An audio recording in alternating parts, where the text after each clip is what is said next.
यत्संकल्पात्तपति तपनो वाति वात समिन्धे वह निर्धत्ते धरणिरुदधी लंघते नैव वेलाम् सोऽयं श्रीमान् निखिल जगताम् अंतरात्मावतीर्णो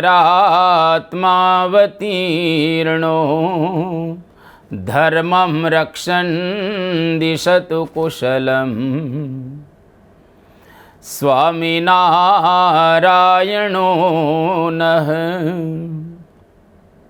भगवते श्री स्वामिनारायणाय नमो नमः। श्री अक्षर पुरुषोत्तमाभ्यां नमो नमः। श्री गुणातीतानंद स्वामी महाराजाय नमो नमः। श्री भगतजी महाराजाय नमो नमः। श्री शास्त्री जी महाराजाय नमो नमः। श्री योगी जी महाराजाय नमो नमः। श्री प्रमुख स्वामी महाराजाय नमो नमः। श्री महंत स्वामी महाराजाय नमो नमः। परम पूज्य महंत स्वामी महाराजना वरद हस्ते लखायेलो आ सत्संग दीक्षा ग्रंथ जेनी पारायण आपणे सांभળી रहेला छीए। અત્યાર સુધી 197 શ્લોકની પારાયણ આપણે સાંભળી ચૂકેલા છીએ। આજે 198મા શ્લોકની અંદર પરમ પૂજ્ય સ્વામીશ્રી આપણને જણાવી રહેલા છે કે ધન દ્રવ્ય ધરાદિનામ પ્રદાનાદાન યો પુનઃ વિશ્વાસહનનં નૈવ કાર્યં ન કપટં તથા। ધન દ્રવ્ય કે ભૂમિ વગેરેની લેણ દેણમાં વિશ્વાસઘાત તથા કપટ ન કરવા। અદ્ભુત સ્વામીશ્રી આપણને આ શ્લોકની અંદર માર્ગદર્શન આપી રહેલા છે કે ધન દ્રવ્ય કે ભૂમિ વગેરે લેવાનું થાય ત્યારે આપણી ઉપર જેને વિશ્વાસ મૂક્યો હોય તો વધારે ન લઈ લેવા। જે પ્રમાણે નક્કી થયું હોય તે પ્રમાણે જ લેવા। માપણીમાં કોઈ દિવસ ખોટું નહીં કરવાનું। અદ્ભુત માર્ગદર્શન સ્વામીશ્રી આપે છે। આપવાનું થાય ત્યારે ઓછું ના આપવું અને લેવાનું થાય ત્યારે વધારે નહીં લેવાનું। આ બે વસ્તુ બરાબર રીતે જાળવવી જોઈએ। કપટ હંમેશા જણાયા વિના રહે નહીં। જેમ નિષ્કુળાનંદ સ્વામીએ વાત કરેલી છે કે કાપ્યું તરું કાઢે છે કૂપડ સરે પણ સૂકી જાશે રે તેમ નર કરે કોટી કડ અંતે તે ઉઘાડું થાશે રે કહો કપટ કેટલા દાન નર એહ રાખી રહેશે રે કહે નિષ્કુળાનંદ સહુજન જેમ હશે તેમ કહેશે રે। બે વસ્તુનો અહીંયા આગળ સ્વામીશ્રી આપણને અદ્ભુત ઉપદેશ આપી રહેલા છે। એક તો વિશ્વાસઘાત ન કરવો અને કપટ ન રાખવું। વિશ્વાસઘાતી અને કપટીનો જગતમાં કોઈ પણ આદર કરતા નથી અને માન આપતા નથી। માણસ કપટ કરે અને વિશ્વાસઘાત કરે એ સમાજની અંદર આદરને પાત્ર નથી। કપટ અથવા તો દંભ જેને આપણે કહીએ એના દ્વારા ભગવાન પણ આપણી ઉપર રાજી ન થાય અને ભગવાનને પણ એ કપટ કે દંભ ગમતા હોતા નથી. નિષ્કુળાનંદ સ્વામીએ પોતાના કાવ્યની અંદર એક વાત અદ્ભુત લખી છે કે સખી ઉપરને રંગે રાચે નહીં, સખી ઉપરને રંગે રાચે નહીં, દંભ દેખી રે, દંભ દેખી રે, રહે દયાળુ દૂર કે, ભૂધર ભૂખ્યો છે ભાવનો, સખી પ્રપંચે પીયું ન પામીએ, ખરે સાચે દિલે રે, સાચે દિલે રે, હરી રહે છે હજૂર કે, ભૂધર ભૂખ્યો છે ભાવનો, સખી ભૂધર ભૂખ્યો છે ભાવનો. ભગવાનને કોઈ દિવસ દંભ ગણતા નથી અને ભગવાનને કોઈ દિવસ દંભ ગમતો પણ નથી. એટલા માટે દંભ અને વિશ્વાસઘાતથી આપણે બચવું જોઈએ. જીવનની અંદર કોઈ દિવસ દંભ ન કરવો, કપટ ન કરવું અને વિશ્વાસઘાત પણ કોઈ દિવસ ન કરવો. ભારત વર્ષના મહાન બુદ્ધિશાળી ચાણક્ય એવી એક સરસ શિખામણ આપી રહેલા છે કે દુષ્કૃત્યોને ઢાંકી રાખે એવો પડદો બનાવનાર કોઈ વણકર આજ સુધી જગતની અંદર પાક્યો નથી. એટલે આપણા જેટલા કંઈ દુષ્કૃત્યો હોય એ પકડાયા વિના કોઈ દિવસ રહે જ નહીં, પકડાય જ જાય અને લોકોને ખબર જ પડી જાય. એટલા માટે કોઈ દિવસ ક્યારેય દંભ આપણે ન કરવો જોઈએ અને જીવનની અંદર વિશ્વાસઘાત પણ ન કરવો. જેટલું લેવાનું કહ્યું હોય એટલું જ લેવું અને જેટલું આપવાનું કહ્યું હોય એટલું જ આપવું, ન વધારે આપવું ન ઓછું આપવું, તો એનો વિશ્વાસ આપણે સંપાદન કર્યો ગણાય. તો આ બે વાત પરમ પૂજ્ય સ્વામીશ્રી આપણને આ શ્લોકની અંદર સમજાવી અને હવે 199માં શ્લોકની અંદર પરમ પૂજ્ય સ્વામીશ્રી આપણને કહી રહેલા છે, પ્રદાતુમ કર્મકારિભ્ય પ્રતિજ્ઞાતમ ધનાદિકમ યથા વાચમ પ્રદેયમ તત નોનમ દેયમ કદાચન. કર્મચારીઓને જેટલું ધન આદિ આપવાનું વચન આપ્યું હોય તે વચન પ્રમાણે તે ધન આદિ આપવું, પણ ક્યારેય ઓછું ના આપવું. પરમ પૂજ્ય સ્વામીશ્રી કેટલા એક સૂક્ષ્મ આ વિષયોને સ્પર્શ કરી રહેલા છે અને સમાજની અંદર જો આ પ્રમાણે લોકો વર્તે તો એના જીવનની અંદર પરમ સુખનો અનુભવ થાય અને નીચેનો વર્ગ છે એ પણ રાજી રહે. કર્મચારીઓને અર્થાત નોકરોને, મજૂરોને નક્કી કરેલા વચન પ્રમાણે ધન આપવું, ઓછું ના આપવું. જો એ પ્રમાણે ન આપે તો દુઃખી થયેલા એના અંતઃકરણની અંદરના જે સંતાપાગ્નિ એ આપણને બાળી નાખે અને આપણો સર્વસ્વનો નાશ કરી નાખે. એટલા માટે નારદજી પણ એક બહુ સરસ વાત કરે છે. નારદજીએ કહ્યું એના ઉપદેશની અંદર કે ભૃત્યાય વેતનમ દદ્યાત કર્મ સ્વામી યથાક્રમમ આદો મધ્યવસાની વા કર્મણો યદ વિનિશ્ચિતમ. એટલું સરસ નારદજી સમજાવે. ભૃત્યાય વેતનમ દદ્યાત, જે આપણા નોકરો હોય, કર્મચારીઓ હોય, જેને આપણે નોકરીએ રાખ્યા હોય, એ તમામને વેતનમ દદ્યાત, વેતન આપવું જોઈએ. કર્મ સ્વામી યથા ક્રમમ, જે પ્રમાણે નક્કી થયેલું એ પ્રમાણે આપણે આપવું જોઈએ. શરૂઆતની અંદર, મધ્યની અંદર, અંતની અંદર નિશ્ચિત થયેલું, વિનિશ્ચિતમ જે નક્કી થયેલું હોય એ જ પ્રમાણે આપવું, પરંતુ ઓછું ન આપવું.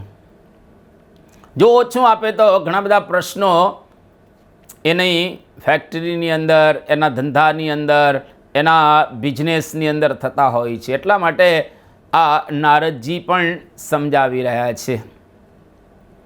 મહાભારતમાં પણ નારદજી ઉપદેશ આપે છે કે કચ્ચિત કૃતમ વિજાનીશે કર્તારંચ પ્રશંસસી સતામ મધ્યે મહારાજ તત્કરોશી ચ પૂજયન. એટલે કે કામ કરનારને તમે ધ્યાનમાં રાખો છો, સજ્જનોની આગળ તમે વખાણો છો અને સત્કાર કરો છો, પણ એને જે રીતનું આગળ નક્કી કરેલું હોય એ પ્રમાણે એને આપવું જોઈએ. એ પ્રમાણે એને આપણે વેતન વગેરેથી નવાજવા જોઈએ. ગરુડ પુરાણમાં પણ એક સરસ વાત કરવામાં આવી. પ્રતિશ્રુત્ય દદામીતિ યહ પુમાન દદાતિ તત સ તત પાપેન સંતપ્તો નિવૃત્તિ નૈવ ગચ્છતિ. નિવૃત્તિમ નૈવ ગચ્છતિ અર્થાત એની નિવૃત્તિમ નૈવ ગચ્છતિ. પહેલાં કહી અને પછી ન આપે તો એ પાપથી સંતાપને પામે છે અને એને કોઈ દિવસ જિંદગીની અંદર શાંતિનો અહેસાસ કે અનુભવ થતો નથી, શાંતિ પામતોય નથી. એટલે હરિભક્તો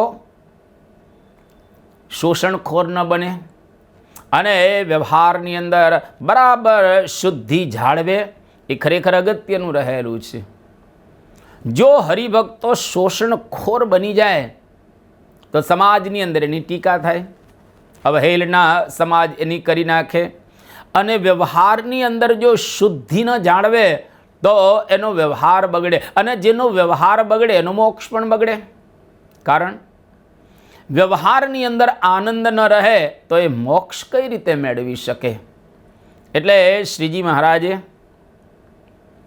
શિક્ષાપત્રીમાં પણ આ વાત કરી છે, જે વાત પરમ પૂજ્ય સ્વામી શ્રી આપણને બતાવી રહેલા છે કે પ્રતિજ્ઞાતમ ધનમ દેયમ યત સ્યાત તત્કર્મકારિણે અન્ન વસ્ત્રાદિભિ સર્વે સ્વકીય પરિચારકાઃ સંભાવનીય સતતમ યથા યોગ્યમ યથા ધનમ. કેટલી સરસ મહારાજે આની અંદર વાત કરી. પ્રતિજ્ઞાતમ ધનમ દેયમ, જે પ્રમાણે નક્કી કરેલું હોય એ પ્રમાણે ધન આપવું. યત સ્યાત કર્મકારીણે, જે આપણા કામની અંદર જોડાયેલો હોય, આપણા કર્મ કરતો હોય, કાર્ય કરતો હોય, કામ કરતો હોય, મજૂરી વગેરે કરતો હોય, એને બરાબર રીતે આપવું. અન્ન વસ્ત્રાદિભિ સર્વે સ્વકીય પરિચારકાઃ સંભાવનીય સતતમ યથા યોગ્યમ યથા ધનમ. યોગ્યતા પ્રમાણે અન્ન વસ્ત્ર વગેરે પણ દ્વારા એની સંભાવના કરવી જોઈએ. ગૃહસ્થો પોતાનો વ્યવહાર અનેક માણસોની સહાયથી ચલાવી રહેલા છે, આપણે જાણીએ છીએ. એમાં પોતાથી પોષણ પામતા પોષ્ય વર્ગ આ મુજબ છે. કેવા કે માતા પિતા, કુટુંબીજન, નોકર, આશ્રિત, એ અભ્યાગત, શરણાગત વગેરે વગેરે, એ બધો પોષ્ય વર્ગ રહેલો છે. એ બધાની યથાયોગ્ય સંભાવના કરવી જોઈએ. નોકર ચાકરને કેવળ પાળવા નહીં પરંતુ સંભાળવા. અદ્ભુત વાત મહાપુરુષો આપણને બતાવી રહ્યા છે. સજીવતી પુમાન યોત્ર બહુભીઃ ઉપજીવ્યતે જીવન મૃતોત્થ વિજ્ઞેય પુરુષ સોદરમ ભરઃ. એટલે કે જે પુરુષના, સ્કંદ પુરાણનો શ્લોક રહેલો છે, જે પુરુષના આધારે ઘણાનો જીવન નિર્વાહ ચાલે એ હકીકતમાં જીવે છે, પણ જે કેવળ પોતાનું જ પેટ ભરે છે તે જીવતો છતો મરેલો છે. આ અદ્ભુત એક આપણને વિચાર મહાપુરુષોએ અને પુરાણોએ આપેલો છે. જે પુરુષના આધારે ઘણા બધા લોકો જીવન નિર્વાહ પામતા હોય, ઘણાને રોજીરોટી એના દ્વારા પ્રાપ્ત થતી હોય, ઘણા લોકો પોતાનું ગુજરાન એના દ્વારા ચલાવતા હોય. હકીકતમાં એ વ્યક્તિ જીવે છે, પણ પોતાનું જ કેવળ ઉદર ભરતો હોય, પોષણ કરતો હોય. એ માણસ જીવતો છે છતાંય મરેલો છે. પ્રતિજ્ઞાતમ ધનાદિકમ દેયમ. જે પ્રમાણે નક્કી કરેલું હોય એ પ્રમાણે ધન વગેરે આપવું જોઈએ.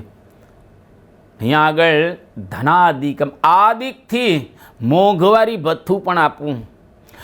ઋતુમાં વપરાતી ચીજો અથવા તો માંદે સાજે ઔષધ, બાળ કેળવણીની સગવડ વગેરે પણ આપણે સમજી લેવાનું, એ પણ જાણવું કે આ પણ આપવાનું હોય છે. તો અહીંયા આગળ કેટલી સૂક્ષ્મતાથી પરમ પૂજ્ય સ્વામીશ્રી આપણને શિખામણ આપી રહેલા છે. આ વાત આજના યુગમાં ખૂબ જરૂરી રહેલી છે. કારણ કે જો એ પ્રમાણે કરવામાં ન આવે તો ઘણી વખત ક્રાંતિ સર્જાતી હોય છે. રશિયા, ચીન, ફ્રાન્સ જેવા દેશોની અંદર જે ક્રાંતિઓ સર્જાયેલી છે એના મૂળમાં પણ આ જ પ્રશ્ન રહેલો છે કે જે નક્કી કરેલું હોય એ આપે નહીં, અને જે પ્રમાણે ધારાધોરણો હોય એ પ્રમાણે કરે નહીં. ઈસવીસન 1765ની સાલમાં વરાળથી જે બધા ચાલતા યંત્રો એનો પ્રારંભ થયો. ઇંગ્લેન્ડમાં ઈસવીસન 1785માં પાવરલૂમની શોધ થઈ, અને એ કાપડ વણવાની અંદર હજારો યંત્રશાળ ત્યાં આગળ શરૂ થયા. અને ઇંગ્લેન્ડનું કાપડ એ સમયે ભારતની અંદર પણ વેચાતું. ઈસવીસન 1829માં વચનામૃત ગઢડા અંત્યનું 31મું, એની અંદર શ્રીજી મહારાજે પણ વિલાયતી ધોતીઓ પહેર્યાનો ઉલ્લેખ છે. ઈસવીસન 1825માં રેલવે એન્જિન શોધાયું, અને જે જગ્યાએ શોધાયું હતું એ દેશ ઇંગ્લેન્ડ. ટૂંકમાં બરાબર રીતે એ બધું પ્રચલિત થઈ ગયું. હવે એ જમાનાની અંદર એવું બન્યું કે ત્યાં આગળ એક ક્રાંતિ જબરજસ્ત સર્જાઈ. આ ક્રાંતિથી લોકોને લાભ એ થયો કે લોકો વધારે સુવિધા મેળવવા લાગ્યા, સુવિધા વધારે મળી, કામમાં વેગ એક જબરજસ્ત આવ્યો. કારણ કે એન્જિનો શોધાયા, એટલે યંત્ર શોધાયા, એટલે એની અંદર કામ જે થતું હતું એ ઝડપથી થવા લાગ્યું, કામમાં વેગ આવ્યો. અને પાછળથી ઇલેક્ટ્રિક ફોન જેવી શોધોથી કલ્પનાની જે વાતો હતી એ પ્રત્યક્ષ થઈ ગઈ, અને અંધશ્રદ્ધા બધી દૂર થઈ. હવે ગેરલાભ એના દ્વારા એ થયો કે પહેલાં જે કામ ઘણા બધા કારીગરો દ્વારા કે કાર્યકર્તાઓ દ્વારા એની મદદથી થતા હતા એ હવે યંત્ર દ્વારા થવા લાગ્યા, અને એથી કાર્યકરોની આવક તૂટી, મજૂરોની આવક તૂટી, અને કર્મચારીઓની આવક તૂટી. કારીગરો મજૂર બની ગયા, જે કારીગરી જાણતા હતા એ બધા મજૂર બની ગયા, અને મજૂર બધા બેકાર થઈ ગયા. ગામડા તૂટ્યા અને શહેરનો વિકાસ થયો, વિકસ્યા. સંયુક્ત કુટુંબ વિભક્ત થઈ ગયા. મજૂરોનો દર ઓછો હતો, એથી મૂડીવાદ વર્ગ, પૈસાદાર એક વર્ગ તૈયાર થયો. મજૂર વર્ગ ગરીબ અને ગરીબ થતો ગયો. ધીરે ધીરે ધીરે ધીરે મૂડીવાદી અને મજૂર વર્ગ વચ્ચે દ્વેષ થવાની શરૂઆત થઈ ગઈ. કારણ કે જેની પાસે વધારે મૂડી હોય એ બધા શેઠિયાઓ કહેવાયા, અને જેની પાસે પૈસા નથી, મજૂરો રહેલા છે, એ લોકો બધા પછી યુનિયનો તૈયાર કરે છે. ધીરે ધીરે હડતાલનો પ્રારંભ થયો, સરઘસો નીકળ્યા બધા, એનો પણ પ્રારંભ થયો અને ધીમે ધીમે એમાંથી બળવાનું એક સ્વરૂપ પકડાયું. હવે આ પરિસ્થિતિ ન આવે એટલા માટે ઔદ્યોગિક યુગની શરૂઆતમાં જ શ્રીજી મહારાજ આ વાત કરે છે. મહારાજ કેટલા અદ્ભુત હતા. શિક્ષાપત્રીની અંદર પણ મહારાજે આ વાત કરી છે. આજે પરમ પૂજ્ય પ્રમુખ સ્વામી મહારાજ અને મહંત સ્વામી મહારાજ એ પણ આનું પોષણ કરી રહેલા છે, પણ એમ ન થયું. એનો વિપરીત પરિણામ આવ્યું. આ પરિસ્થિતિ ઔદ્યોગિક જ્યારે શરૂઆત થઈ ત્યારે કાર્લ માર્ક્સ એનો જન્મ ઈસવીસન 1818માં થયો. એ વખતે મહારાજ ધામમાં ગયા ત્યારે એની ઉંમર ફક્ત 12 વર્ષની હતી અને એ કાર્લ માર્ક્સ બાળપણથી આ શોષણ નીતિને જોતો હતો, વિચારતો હતો કે પૈસાદાર બધા પૈસાદાર થતા જાય છે, ગરીબો બધા ગરીબો થતા જાય છે અને આખું સમાજનું વાતાવરણ ધીરે ધીરે ઇમ્બેલેન્સ થઈ રહેલું છે. ઈસવીસન 1848માં મહારાજ ધામમાં ગયા પછી 18 વર્ષે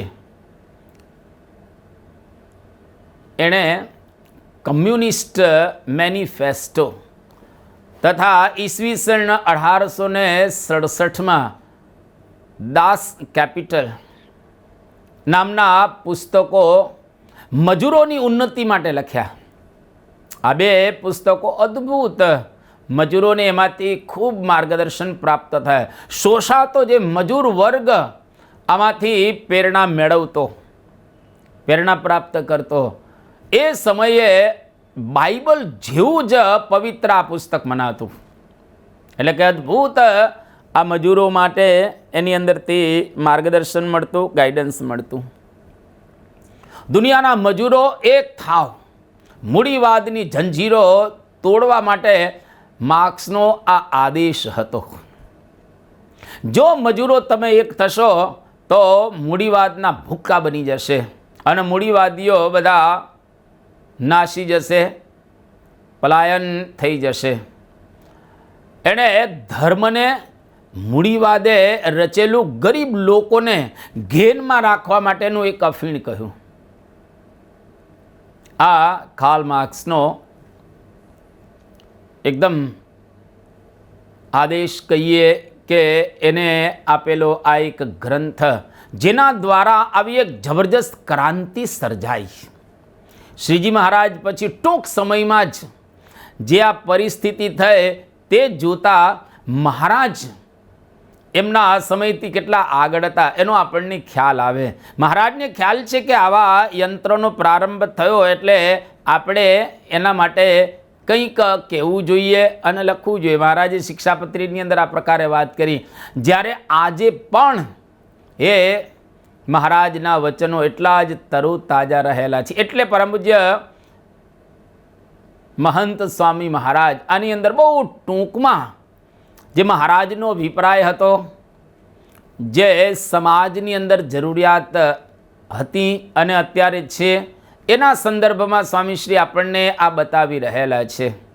માર્ક્સના સામ્યવાદ કરતાં પણ શ્રેષ્ઠ માર્ગ શ્રીજી મહારાજ અને સ્વામી આપણને બતાવી રહેલા છે, જેની વિસ્તૃત આપણે અહીંયા આગળ વાત નથી કરતા. પરંતુ શ્રીજી મહારાજે અપનાવેલો જે સામ્યવાદ એના કરતાં શ્રેષ્ઠ માર્ગ એ કેવો છે, જેની વિસ્તૃત ચર્ચા ભગવાન સ્વામિનારાયણનું સમકાલીન લોક જીવન એની અંદર કરેલું છે. માર્ક્સના સામ્યવાદ કરતાં પણ શ્રેષ્ઠ માર્ગ શ્રીજી મહારાજે અપનાવેલો, જેની ખૂબ સરસ રીતે આ વાત સમકાલીન લોક જીવનની અંદર કરવામાં આવેલી છે. ફ્રાન્સની ક્રાંતિ ઈસવીસન 1789થી 1794 સુધી થયેલી છે. શ્રીજી મહારાજ 8 વર્ષથી 13 વર્ષના થયા ત્યાં સુધી, એટલે કે મહારાજ વન વિચરણની અંદર જવાની આમ તૈયારી કરતા હતા અને 2 વર્ષ મહારાજ વન વિચરણની અંદર હતા. હવે આનું કારણ પણ એ શોષણ જ હતું. પ્રજા આવકમાંથી 53% કર રાજાને આપતી હતી, 14% સામંતોને આપતી હતી ફ્રાન્સની પ્રજા, અને 14% ધર્મને એટલે કે ચર્ચને આપતી હતી. ગરીબ ખેડૂતોને અનાજ પાણી માન પૂરા થતા ઈસવીસન 1787 અને 88માં ભયંકર દુષ્કાળ પડ્યો. તો પણ ત્યાં ફ્રાન્સનો રાજા લુઈ 13મો એના કરવેરા ચાલુ જ રહ્યા. હવે તે વખતે રાજા બહુ જ વિલાસી હતો, અતિશય ભોગ વિલાસની અંદર રાજતો હતો. એની જે રાણી હતા એ રાણીને 500 સેવકો હતા. રાજા, એનો જે ભાઈ પુત્ર વગેરેના સેવકો તો જુદા, પણ ફક્ત રાણીના જ 500 સેવકો હતા. એના તબેલાનો ખર્ચ એ જમાનાની અંદર $40 લાખ હતો. કેટલો ભયંકર ખર્ચ અને મોટો ખર્ચ આપણે અનુમાન કરી શકીએ છીએ.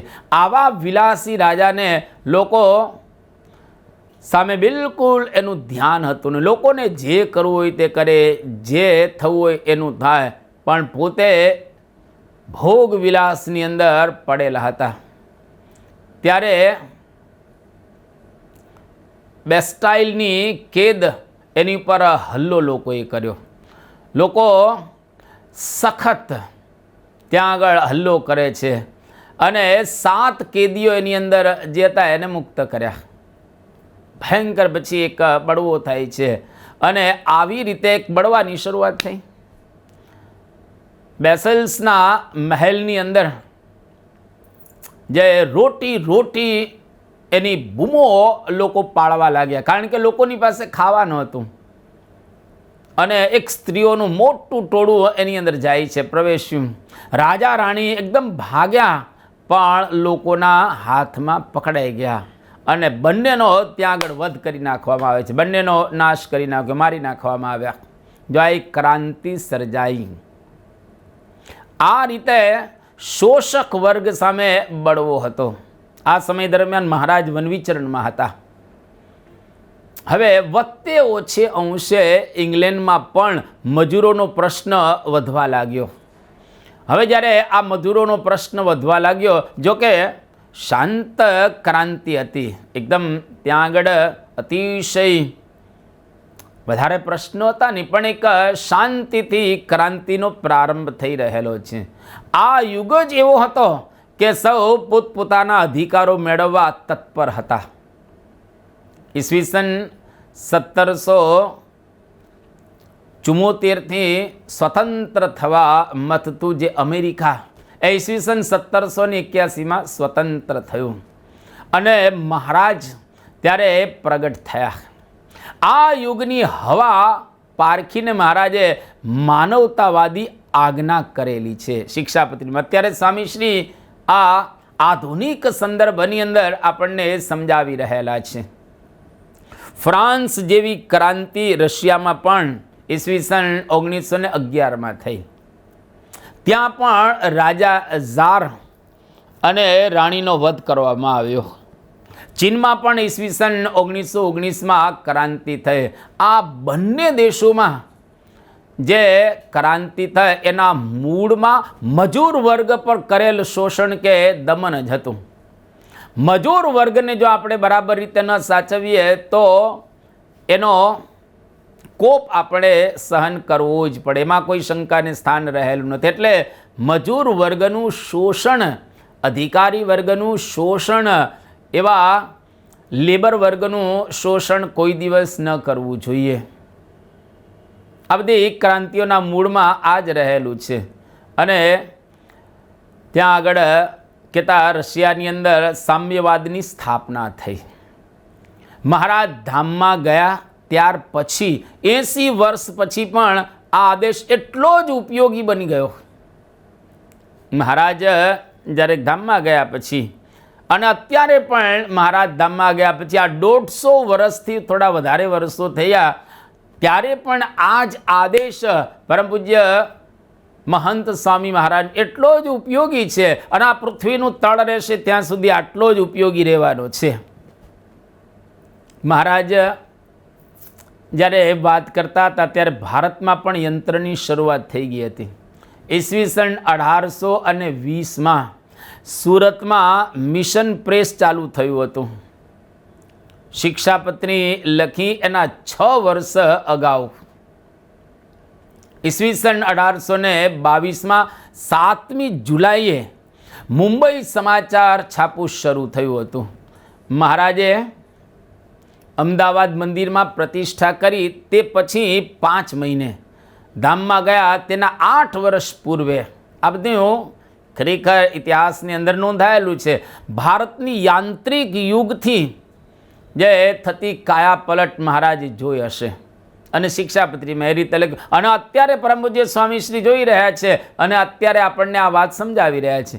એમાં ખરેખર માનવ સંબંધોના સૂક્ષ્મ પ્રશ્નોની સૂઝ મહારાજ અને પરમ પૂજ્ય મહંત સ્વામી મહારાજને રહેલી છે. મહારાજને કેટલી ઊંડી સૂઝ હશે એવી જ પરમ પૂજ્ય સ્વામીશ્રીને પણ કેટલી ઊંડી સૂઝ રહેલી છે એનો ખ્યાલ આ શ્લોકથી આપણને આવે છે. મહારાજે ઠેર ઠેર યુનિયનોના પ્રશ્નો ઊભા થયા એનો એકદમ વિચાર કર્યો હશે. કેટલીય મિલો ફેક્ટરીઓ આવા પ્રશ્નોને લીધે બંધ પડી ગઈ છે આપણે જાણીએ છીએ, જેના ગેરલાભ મજૂરોને અને માલિકોને બંનેને છે. મજૂરોને પણ નુકસાન છે અને માલિકોને પણ ભયંકર નુકસાન રહેલું છે. છતાં ગુમાવે છે વધુ મજૂરો, કારણ કે માલિકની પાસે તો પૈસા રહેલા જ છે, મજૂરની પાસે કશું નથી. એટલે એને ખાવાના પ્રશ્નો, પીવાના પ્રશ્નો, રહેવા જમવાના પ્રશ્નો બધા જ મજૂરોને પ્રશ્ન સ્વાભાવિક રીતે થાય. આ પ્રશ્નોના ઉકેલ માટે આ ભાવના કે આવું વલણ ખૂબ જ ઉપયોગી રહેલું છે. અહીં મહારાજની દીર્ઘ દ્રષ્ટિનો આપણને ખ્યાલ આવે છે. આવા આદેશોથી પોતાના આશ્રિતોને શ્રીજી મહારાજે ઘડેલા છે અને આજે પરમ પૂજ્ય સ્વામીશ્રી ઘડી રહેલા છે સત્સંગીઓને.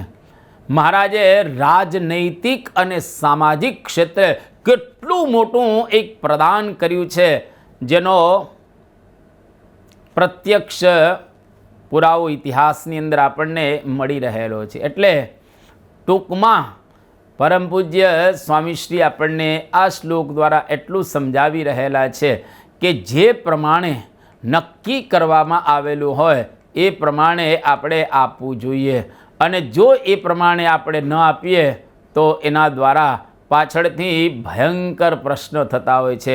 એટલે કર્મચારીઓને જેટલું ધન આપવાનું વચન આપ્યું હોય એટલું એ પ્રમાણે આપણે ધન વગેરે આપવું, પણ ક્યારેય ઓછું ન આપવું.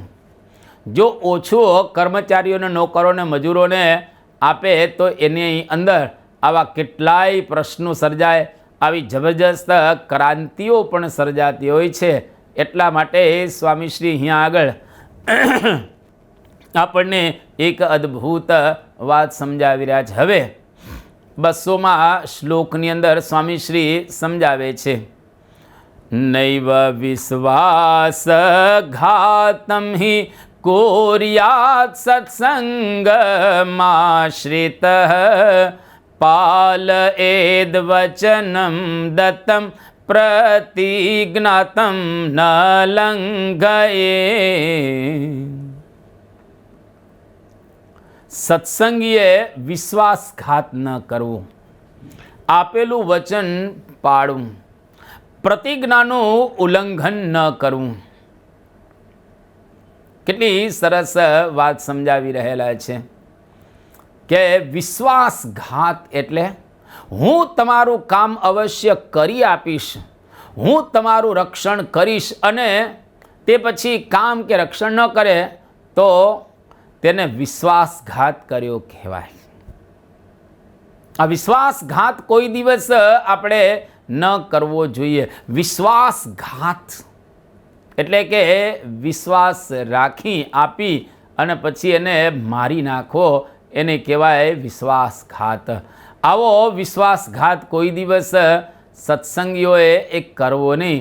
એવી વાત પરમ પૂજ્ય સ્વામીશ્રી આપણને સમજાવી રહ્યા. સ મહાપાતકી ભૂમો યો વિશ્વાસસ્યાન્યમ અર્દયિત.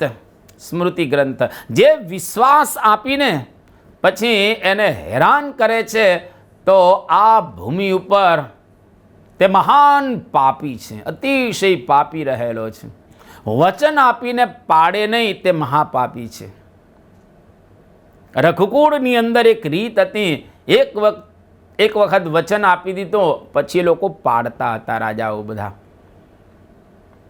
રામાયણની અંદર આ બહુ સરસ વાત કરવામાં આવી છે. રામચરિત માનસમાં અયોધ્યા કાંડની અંદર રઘુકુલ રીતિ સદા ચલી આઈ, પ્રાણ જાહું અરુ બચનું ન જાય.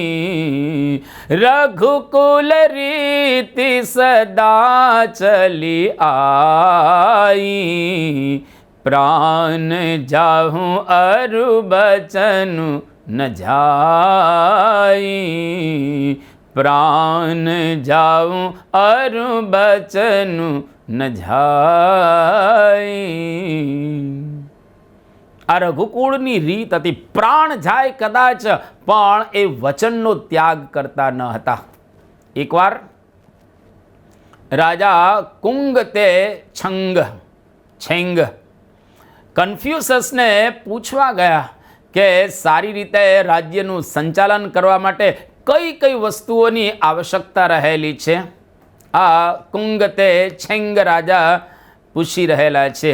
બહુ સરસ પૂછે છે કે રાજ્ય જો સારી રીતે આપણે ચલાવવું હોય, વ્યવસ્થિત ચલાવવું હોય તો કઈ કઈ વસ્તુની અતિશય આવશ્યકતા રહે, જેના દ્વારા રાજ્ય તમે સરસ રીતે ચલાવી શકો. તો બહુ સરસ સમજાવે છે કે જો તમારે સરસ રીતે રાજ્ય ચલાવવું હોય તો 3 વસ્તુ જોઈએ. પહેલી વસ્તુ લશ્કર.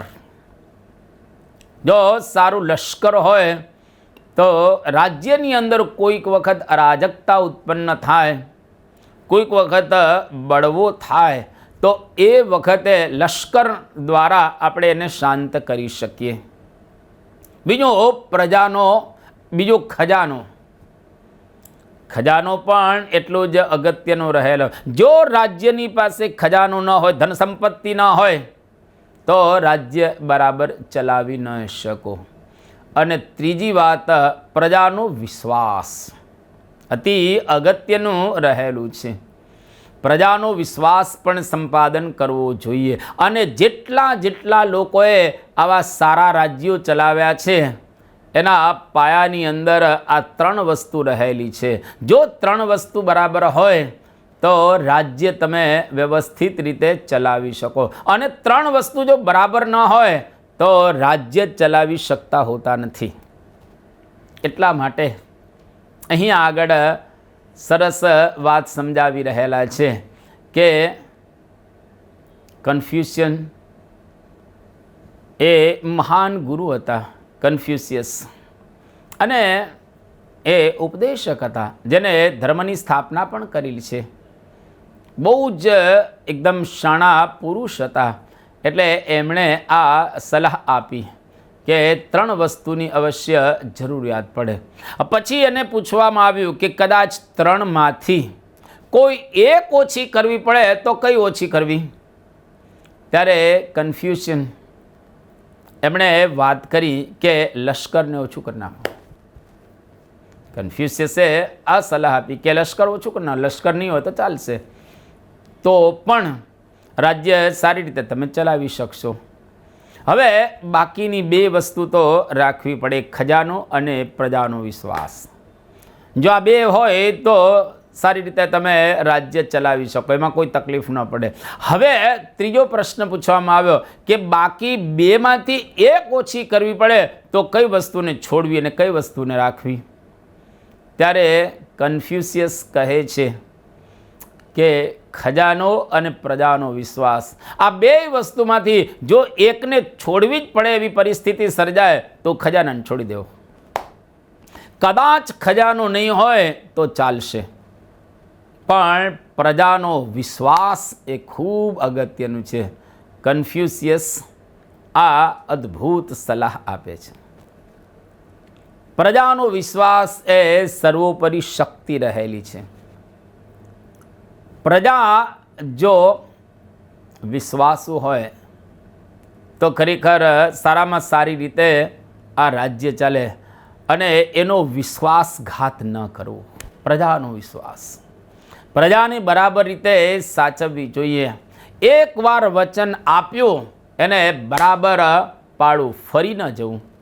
આજે આપણે જોઈએ છીએ કે જ્યારે જ્યારે ચૂંટણી હોય, જ્યારે જ્યારે સમાજની અંદર ઇલેક્શન આવે ત્યારે ત્યારે રાજ્યકર્તાઓ વચનો આપતા હોય છે કે અમે તમારા માટે આ પ્રકારની વ્યવસ્થા કરીશું, તમે અમને મત આપજો.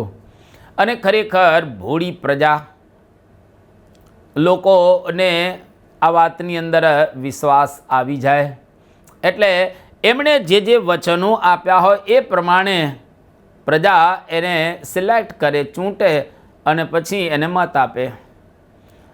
પરંતુ પાછળથી રાજ્યકર્તાઓ એ પ્રજાનો વિશ્વાસઘાત કરતા, જે વચનો આપેલા હોય એ પ્રમાણે કશું જ આપતા હોતા નથી, ને કદાચ આપે તો બહુ જ થોડું આપે, જેથી પ્રજાનો વિશ્વાસઘાત કર્યો કહેવાય. એટલે જે તમે નક્કી કરેલું હોય એ પ્રમાણે પ્રજાને આપવું જ જોઈએ.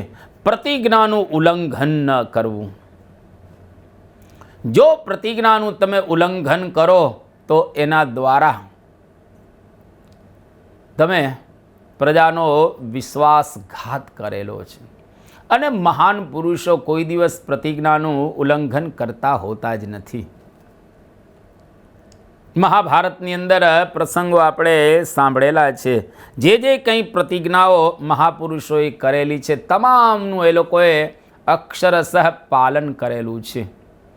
ભીષ્મ પિતામહ મહાન પુરુષ હતા. આપણે જાણીએ છીએ ભીષ્મ પિતામહનો ઇતિહાસ અતિશય મહાન હતા અને બધી રીતે જ્ઞાનમાં પણ એવા અને ધનુર્વિદ્યાની અંદર પણ એવા હતા. એનો મુકાબલો કરી શકે એવો ભારત વર્ષની અંદર કોઈ યોદ્ધો ન હતો.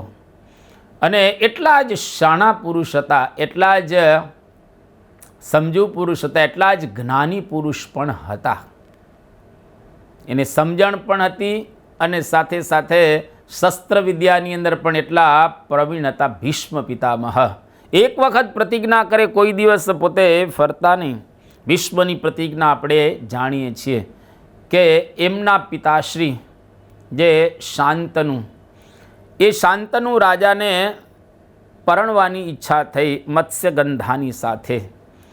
પરંતુ મત્સ્યગંધાના જે પિતા હતા એ પિતાએ શરત મૂકી કે ચોક્કસ અમે તમને અમારી જે કન્યા છે એ આપીએ, એની સાથે તમારા વિવાહ થાય એમાં અમે રાજી છીએ, કારણ કે તમે રાજા રહેલા છો.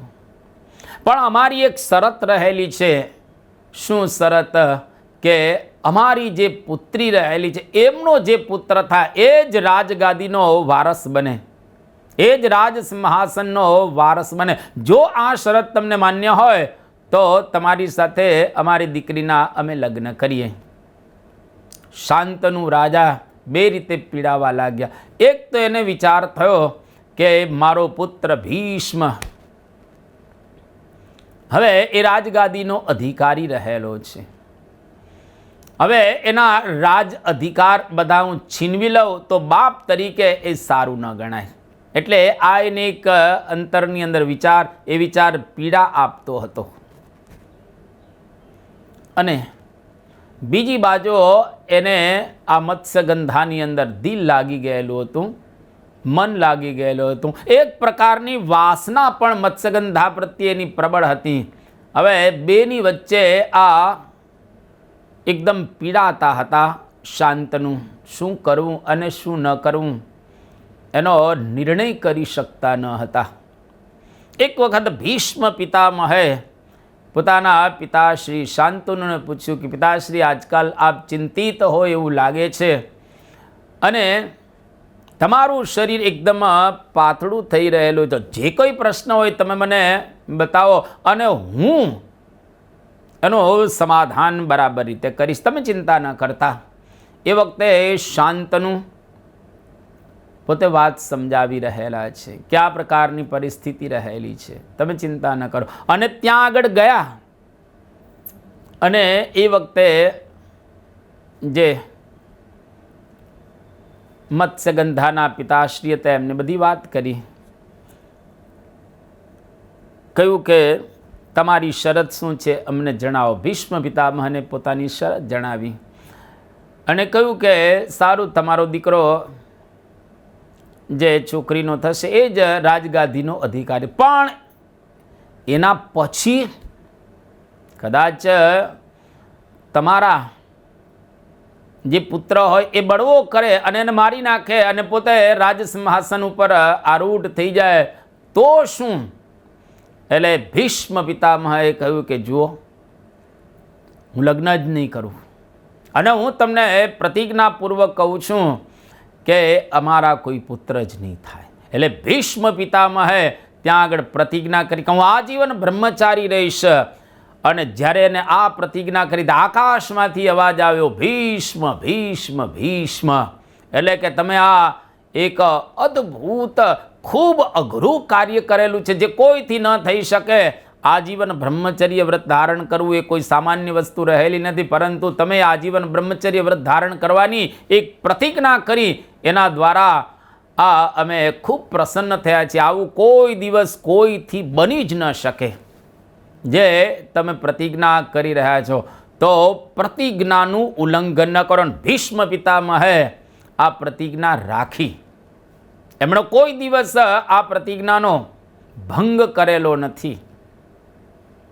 ભગવાન કૃષ્ણચંદ્ર એની અંદર રૂકમિણીનું મન લાગી ગયું હતું અને દમઘોષનો દીકરો જે શિશુપાળ એની સાથે રૂકમિણીના લગ્ન પણ ગોઠવાઈ ગયા હતા, મંગળ વિધિ પણ પતી ગયો હતો. આ બાજુ રૂકમિણી ભગવાન કૃષ્ણચંદ્રને કાગળ લખે છે.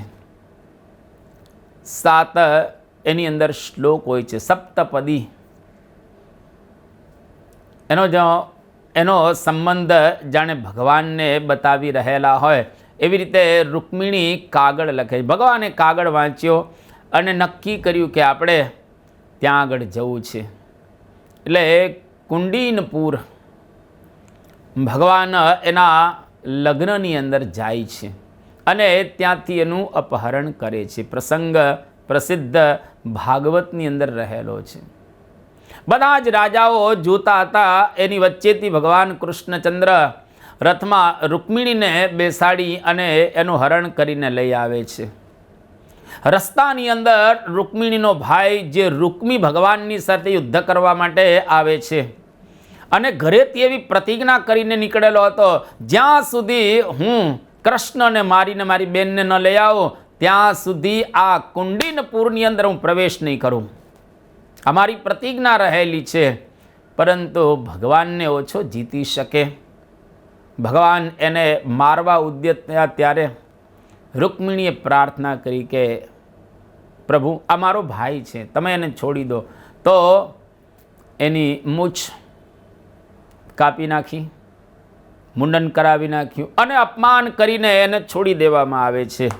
હવે રૂકમીએ પ્રતિજ્ઞા કરેલી હતી કે હું પુનઃ આ નગરની અંદર નહીં આવું. એની પ્રતિજ્ઞા અનુસાર ત્યાં આગળ પોતે જતો નથી અને વચ્ચે એક ભોજકટ નામની નગરી વસાવી અને ત્યાં આગળ રૂકમી પોતે રહે છે અને શેષ જીવન ત્યાં આગળ વ્યતીત કરી રહેલો છે.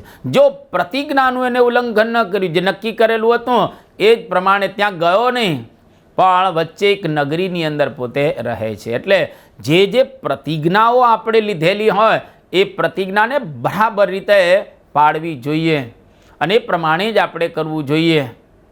અદ્ભુત એક પ્રસંગ મહાભારતની અંદર છે, જ્યારે પાંડવો અને કૌરવો આ યુદ્ધ લડવા માટે મહાભારતની અંદર ગોઠવાઈ જાય છે. અને આપણે જાણીએ છીએ મહાભારતની અંદર 18 અક્ષોહિણી સેના ગોઠવાયેલી હતી જ્યારે યુદ્ધનો પ્રારંભ થવાનો હતો એની પહેલાં અર્જુન અને દુર્યોધન ભગવાન કૃષ્ણની પાસે જાય છે. ભગવાન કૃષ્ણચંદ્ર એ વખતે સૂતા હતા. દુર્યોધન પહેલાં આવ્યો અને ભગવાન કૃષ્ણચંદ્રના ચરણારવિંદની પાસે બેસી ગયો. થોડી વાર થઈ ત્યાં અર્જુન આવ્યો, એ ભગવાનના ચરણ પાસે બેસે છે અને દુર્યોધન આવ્યો એ ભગવાનના મસ્તક પાસે બેસે છે. દુર્યોધન પહેલાં આવેલો, અર્જુન પછી આવેલો. દુર્યોધન આવીને ભગવાનના મસ્તક પાસે બેસી ગયો હતો, અર્જુન આવીને ભગવાનના ચરણની પાસે બેસી ગયો હતો. જ્યારે ભગવાને આંખ ખોલી ત્યારે સૌથી પહેલાં એની દૃષ્ટિ અર્જુન ઉપર પડી અને અર્જુનને કહ્યું કે કેમ આવવાનું થયું? ત્યારે અર્જુને કહ્યું કે ભગવાન, મહાભારતનું યુદ્ધ એનો પ્રારંભ થવાનો છે, તો આપની પાસે હું માગવા માટે અહીંયા આગળ આવેલો છું. દુર્યોધન વચ્ચે જ બોલ્યો કે હું પહેલાં આવ્યો છું એટલે હું પહેલાં માગીશ, મારો અધિકાર માગવાનો પહેલાં છે. કૃષ્ણ ભગવાને કહ્યું કે દુર્યોધન ચિંતા ન કર, તું પહેલાં માગી લેજે. કૃષ્ણ ભગવાને એ વખતે અર્જુન અને દુર્યોધનની સામે બે પ્રસ્તાવ રજૂ કર્યા. બંને પ્રસ્તાવ એ પ્રકારના હતા. ભગવાને કહ્યું કે એક બાજુ મારી એક અક્ષોહિણી સેના, જેને નારાયણ સેના કહેવામાં આવે છે, અને બીજી બાજુ હું એકલો, અને એમાં પણ જેટલા દિવસ યુદ્ધ ચાલે એટલા દિવસ હું હાથમાં હથિયાર ધારણ નહીં કરું, હું હથિયાર પકડીશ નહીં. આ બે ચોઈસ છે, તમારે જે જોઈએ તે લઈ લો. દુર્યોધને કહ્યું કે પહેલાં હું માગીશ. ભગવાન કે માગી લે, પ્રેમથી લઈ લે, તારે જે જોઈતું હોય તે. એક બાજુ હું એકલો વગર હથિયારવાળો, કોઈ દિવસ હથિયાર હાથમાં ઉપાડીશ નહીં, અને બીજી બાજુ મારી એક અક્ષોહિણી નારાયણ સેના, તારે જે ઈચ્છા હોય લઈ લે. હવે દુર્યોધન ભગવાન કૃષ્ણને કહે છે કે તમે હાથમાં હથિયાર ઉપાડવાના જ ન હો તો મારે શું તમારી ત્યાં પૂજા કરવાની છે યુદ્ધના મેદાનની અંદર? એટલે તમે મને નારાયણી સેના આપો. ભગવાને તથાસ્તુ કહ્યું કે જા, લઈ જા. આ બાજુ કૃષ્ણ ભગવાન અર્જુનને કહે છે અર્જુન તું માગી લે. ભગવાનને અર્જુન કે ભગવાન બીજું મારે કશું જોઈતું નથી, પરંતુ બસ તમે મારા પક્ષમાં રહો એટલું જ મારે જોઈએ છે, મારે અન્ય કશું જોઈતું નથી. અને તમે જો મારા પક્ષની અંદર હશો તો મારે કોઈ ચિંતા રહેતી નથી. ભગવાન અર્જુનને કહે જે વિચાર કરી લે. ભગવાન કે અર્જુન વારે વારે તું વિચાર કર. અર્જુન કે ભગવાન બધા જ પ્રકારના વિચાર કરી લીધેલા છે, જ્યાં તમે હશો ત્યાં જ વિજય હશે. યત્ર યોગેશ્વરઃ કૃષ્ણ યત્ર પાર્થો ધનુર્ધરઃ તત્ર શ્રીઃ વિજયો ભૂતિર ધ્રુવા નીતિર્મતિર મમ. ગીતા છેલ્લો શ્લોક. જ્યાં આગળ ભગવાન હોય યત્ર કૃષ્ણ તત્ર વિજય. જ્યાં આગળ ભગવાન હોય ત્યાં ચોક્કસ વિજય રહેલો છે. પણ આપણે મહાભારતના યુદ્ધના મેદાનની અંદર જોઈએ છીએ કે ભગવાન કૃષ્ણ કોઈ દિવસ હાથમાં હથિયાર ધારણ કર્યા જ નથી. એની પ્રતિજ્ઞા હતી, એ પ્રતિજ્ઞાનું ઉલ્લંઘન ભગવાન કરતા નથી. એટલે પ્રતિજ્ઞાનું ઉલ્લંઘન ક્યારેય ન કરવું. અહીં આગળ પરમ પૂજ્ય સ્વામીશ્રી આપણને બતાવી રહેલા છે કે જે પ્રકારે નક્કી કરેલું હોય એ પ્રકારે કરવું. વિશ્વાસઘાત કોઈ દિવસ કરવો નહીં. સત્સંગીઓએ પાલેત વચનમ દત્તમ પ્રતિજ્ઞાતમ ન લંઘેત. આપણા વચનને આપણે પાડવું છે. પણ આજકાલ જમાનો એવો બદલાઈ ગયેલો છે, લોકો ક્યાં વચનો પાડે છે? સવારે વચનો આપે ને સાંજે ફરી જાય, સાંજે વચન આપે ને સવારે ફરી જાય. આવું વાતાવરણ સમાજનું અંદર આપણે જોઈ રહેલા છીએ. તો સમાજ આજે ધીરે ધીરે ધીરે ધીરે વચન વિહોણો બની રહેલો છે. વચનની કોઈ કિંમત આજે રહેલી નથી એવું આપણને સમાજની અંદર દેખાય.